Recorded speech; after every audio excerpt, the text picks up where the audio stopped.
Yo, ain't nobody does it like us. Storming into Chaos Corner. Look at this here. The most exciting sport on the planet. Oh! There's no other sport like it. With Vancouver in the books, riders now set their sight to round 2, a doubleheader in Perth, Australia, taking place at HBF Park. I'm Kristen Beat, joined now by Ralph Sheheen. Ralph, at Vancouver, looking back, the title card matchup, Eli Tomac and Ken Roczen, all night, it looked as though Eli Tomac was the guy to beat. It's what everybody was talking about preseason, right? We were all expecting Eli and Ken going bar to bar throughout this championship, one man standing at the top of the hill when it's all said and done. I thought when we got to Vancouver early on, Ken looked like he was really going to have something for Eli. He was quick. He won race number 1. He won Super Pole. He was right on pace. But then race 2 and 3 went to Eli, and then we got to the first ever Super Final, and Eli won again and wins the overall for the night. So early shot across the bow by Ken, but statement made by Eli that if you want this title, you're going to have to go through me to get it. And just as much excitement in the SX2 class, Shane McElrath taking the overall there. Max Anstey also on the podium. However, he will not be in contention this weekend in Perth as he was a wild card in Vancouver, and that leaves a vacancy on the podium for anyone to step up and fill. And there's a handful of guys that could do that, right? And I think we might just see that take place. And in the SX2 class, riders like Enzo Lopes, who were looking to have a good night, they were getting better and better as the night progressed. Also Cody Schock, who made a splash up until his GP Race 3 fall. You know, I think there are a lot of guys who could assume that position and a lot to follow throughout the weekend. I thought Cody Schock was probably the one rider who nobody was really talking about coming into the season. He's had a lot of accomplishments coming into racing in WSX, but he wasn't at the hot topic when it came to talking about it. He came in under the radar. Yeah, he really did, but boy, when he got there, he was fast. Without that one mistake, he might have shocked everybody, pardon the pun, and won the whole thing. Cody Schock shocking everybody. I get that pun there, Ralph. Thanks so much. Guys, there is a lot to follow this weekend in Perth. Embarking upon a doubleheader weekend here in Elizabeth Key for a little bit of press day action. So let's chat with some of the guys. Shane, coming off a big overall win in Vancouver, what do you do with that momentum? We keep building on it. We were definitely a little bit rusty in Vancouver, the first race of the year, sorting through some bike stuff, and the track was really technical. So this year, with it being the new schedule, we were also kind of learning that. And yeah, we have a doubleheader here this weekend in Perth, which is going to be a heavy weekend, but we're ready for it. We've been racing the Australian Series, so I feel good. I'm ready to keep going. Colt Nicholls, Colt 45. Oh my God, hello. Oh my gosh, hello. Yeah, how are we doing? Your first weekend in WSX on the Suzuki, Vancouver. What have you learned since then? Quite a bit, actually. It was good to get it under race conditions. We went back to Florida, actually, after that race, and made some changes with Matt at Active Ride, and a little bit of chassis stuff, and got some gate drops. That's always good. Just learned about the bike, really, and where we could be a little bit better, and now we're in a much better spot, so it's good. Larry Brooks is a legend in the sport, also your team manager. What has it been like getting to work with Larry? Oh, Larry's awesome. Kind of hit the nail on the head. He's just a legend. He's been around for forever and really knows his stuff, and just super easy to work with. Like, really, really good guy. Cares a lot about what he does and cares about his riders, and he's made my job really easy. It's been good. I'm going to sit next to Joey Savatgy. Is it bright out here? How bright is it? Sorry. No, it's not that bright. The sun was so bright he needed to wear his shades, right? Block out the haters. That's right. You're coming off the domestic championship series, the Australian Supercross Championship. How much does that help your confidence going into the World Supercross Championship? I mean, it's been good. Get to go racing quite a bit. A lot of gate drops, which is something that I haven't been able to do the last year or so, just with my situation in the States. So, I mean, obviously the confidence is high. I feel good on the bike. My starts have been good over here. So, I think if I can get off the gate and put myself up front, I would like to be closer to the front than I was in Vancouver. Vancouver, we got third, which was good, but we were a distant third. So I would like to be closer and be a little bit more in the fight than I was. So, but yeah, confidence is high. Gotten quite a few gate drops in, so I'm excited, ready to go racing. I saw some things on social media. Did it get spicy between you guys? Are you guys friends now? What is going on there? We're on the Like a little caliente? We're on the rebuild. We're on the rebuild right now. How do you rebuild? Like, who said sorry to who first? It was like kind of a situation like, did he touch my drum set? You know what I mean? Like, that's where we're at. Step No, Brothers. no, That's it was Step Brothers Yeah, quote. yeah, that was Step Brothers That's quote. Step Brothers. No, we got a little feisty first round, but we've been good. Joey's actually been really awesome to race with, and he's been respectful. And Aww. no, it's been good. We've been having fun out here, and the old dogs are having fun. It's been good. The old dogs. Do you consider yourself old? I feel like 33 in December. I'm getting dusty. Might need to break out a can. I know. It's crazy, but still enjoying it. Still here, having a lot of fun. Round 1 for me, World Supercross, did not go well. So what went south for you? Like, can you isolate the problem that you had, or was it more than one thing? Well, I just was on the ground. lot. First race, I was on the ground. Second race, I was on the ground, and then third race, I got 5th. So I didn't even make the final. Was it a bike problem though? Was it a rider error? What would you attribute it to? It was more rider error for sure. Just the conditions threw me off a bit, and just kept making mistakes. So I mean, pretty far back in points now. So just want to have 2 good nights and try and climb my way through the points again. I love that for you, Dean. Best of luck, and Joey, thank you for your time. You can put your sunglasses back on now. Keep them on. Speaking of legends, Kyle Chism, how is racing in the 250? Where's your cane? Rude. What is it like racing in the 250 class again? How have you adjusted back to the bike? It's having raced on the 450 for so many years. Just muscle memory a little bit, I guess. It's been a little while since I rode it, but first few days or week, whatever, a little rough. But then now I actually rode my 450 in between rounds and the 250 kind of back and forth, and also I think it helps me a little bit to kind of ride both bikes. So I've heard that it's the equivalent of maybe swinging a weighted bat. Like then you get on the 250 and it feels a little lighter, it's more nimble. Yeah, like when I go onto the 250, it feels like a 125, like a toy. And then again, on the 450, you have all the power and the weight of it and everything like that. So, but if you can use some of the stuff the momentum and stuff you got to carry on the 250, they kind of complement each other a little bit if you use it. Being on the PMG Suzuki team, you have this great relationship not only with Ken but also with Colt, and it seems like the vibe on that team is just fun. Yeah, honestly, from the crew to obviously the riders, we all get along really well. Everyone's pretty easy to work with, and we have a good time for sure. And I've been on a lot of teams over my career, and there's some that you're like, you don't really want to hang out with these people.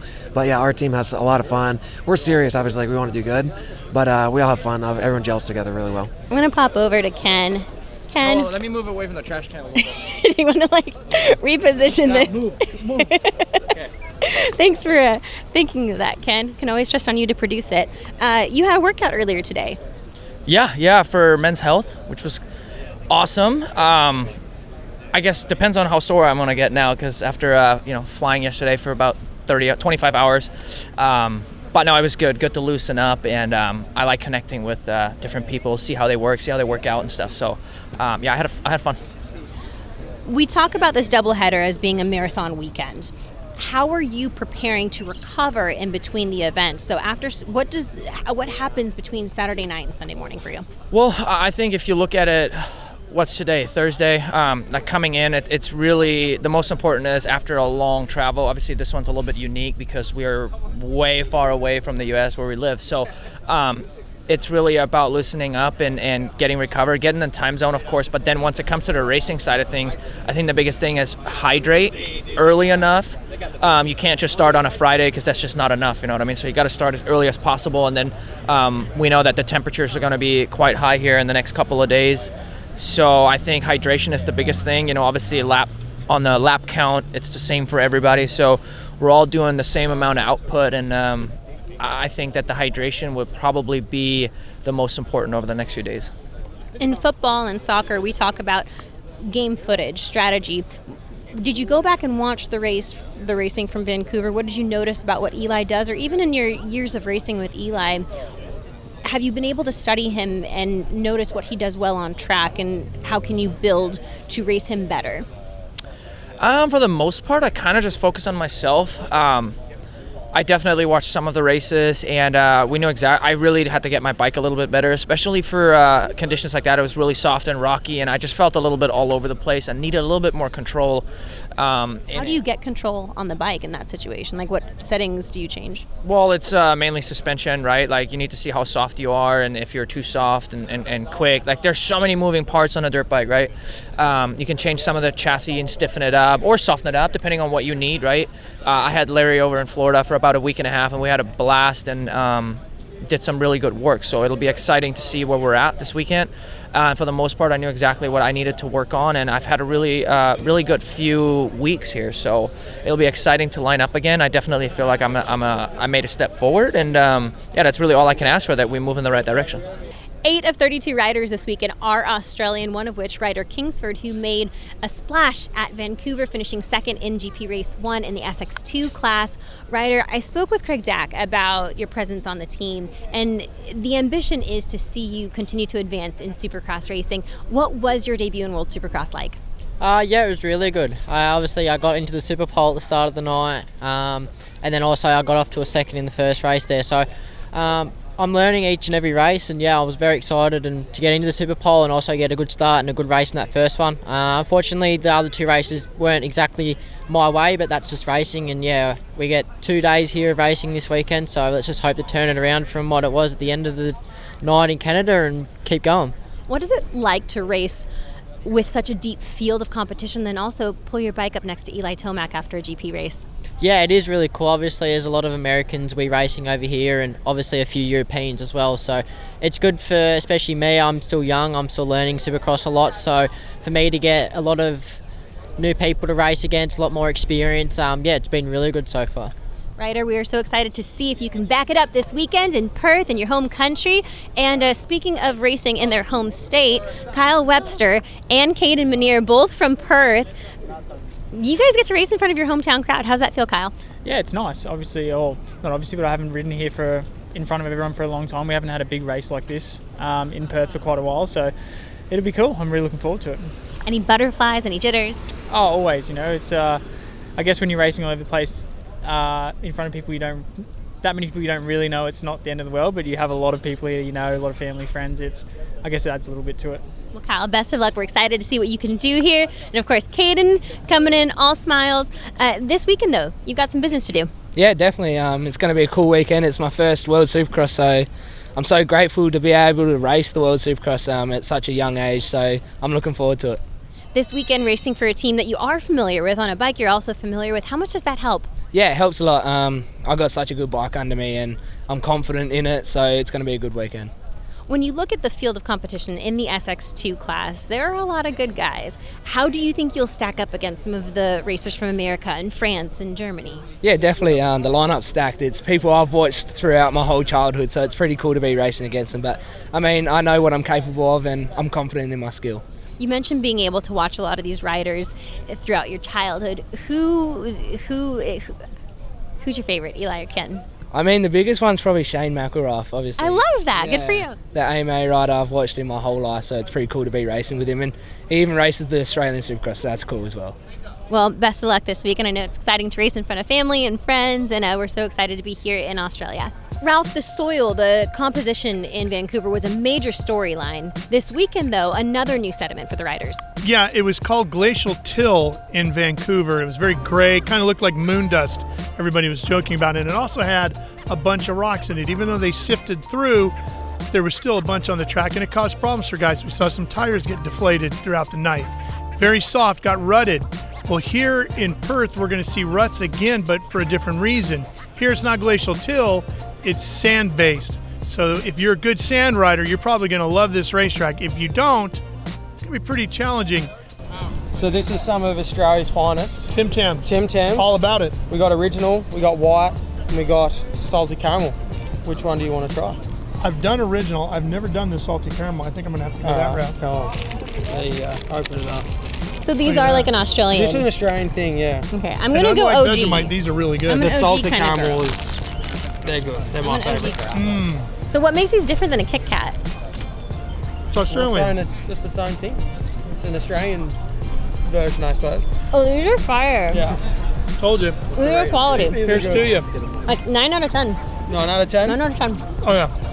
Wait, Jeff, come here. We'll take that. He's already had one. Oh, We can give him a second one. Can I have another one? What one did you try? I didn't try the caramel, so I It's tried that. outstanding. So I haven't had it yet, but this is a 10 also. I can tell you that. The caramel is my favorite. That's outstanding. That's an 11. For how and where to watch, check this out. You guys can catch the broadcast live based on where you live. Also follow the FIM WSX Instagram handle for more updates on the broadcast times and schedule. I will see you guys later. Make sure you catch the Australian GP, a doubleheader from Perth, Australia at HBF Park on Saturday and Sunday.